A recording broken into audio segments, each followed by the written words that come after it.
संशोधक हवामान अपजितो का आणखीन राज्यामध्ये 8 ऑगस्ट पर्यंत पाऊस राहणार आहे म्हणून हा अंदाज लक्षात घ्यायचा. त्याच्यानंतर 9-10च्या नंतर राज्यामध्ये ऊन पडणार आहे, म्हणजे मराठवाड्यात देखील कडक ऊन पडणार आहे. काय झालं, सगळ्या इतका पाऊस चालू की सगळ्या शेतकऱ्याचे कामं रखडलेत, म्हणजे पाऊस जास्त झाल्यामुळे शेतामध्ये जाता येणार, तर त्याच्यामुळे शेतकऱ्यासाठी ती एक आनंदाची बातमी आहे.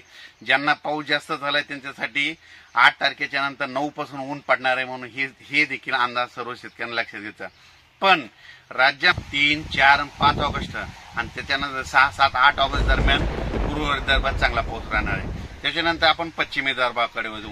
पश्चिमी विदर्भामध्ये यवतमाळ, अकोला, अमरावती त्याच्यानंतर बुलढाणा, वाशिम, हिंगोली ह्या भागामध्ये जवळपास म्हणजे आज 2 तारखेपासून ते 8 ऑगस्ट दरम्यान चांगला पाऊस पडणार आहे, म्हणजे 2, 3, 4 पाऊस पडणार आहे. त्याच्यानंतर 6, 7, 8 ऑगस्ट दरम्यान पश्चिमी विदर्भात चांगला पाऊस पडणार आहे म्हणून हे अंदाज लक्षात द्यायचा. 9 तारखेपासून पुन्हा उघडत भेटणार आहे म्हणून हे देखील लक्षात. त्याच्यानंतर मराठवाड्याकडे बघू. आज मराठवाड्यामध्ये आज 2 ऑगस्ट आहे. आज 2 ऑगस्ट पासून दुपारनंतर 3, 4च्या नंतर म्हणजे दररोज दुपारी 3, 4च्या नंतर मराठवाड्यामध्ये दररोज भाग बदलत, म्हणजे कडक ऊन पडल्याच्या नंतर दुपारी लगेच 3:30च्या नंतर जोराचा पाऊस येणार आहे म्हणून मराठवाड्यातल्या सगळ्या जिल्ह्यातल्या शेतकऱ्यांनी हा अंदाज लक्षात घ्यायचा.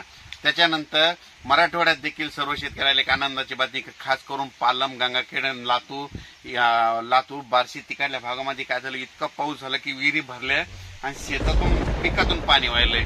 तर त्यांच्यासाठी खास करून एक आनंदाची बातमी, 9 तारखेपासून तुम्हाला कडक ऊन पडणार आहे म्हणून हे अंदाज लक्षात घ्यायचा. त्याच्यानंतर आपण पश्चिम महाराष्ट्राकडे वळू.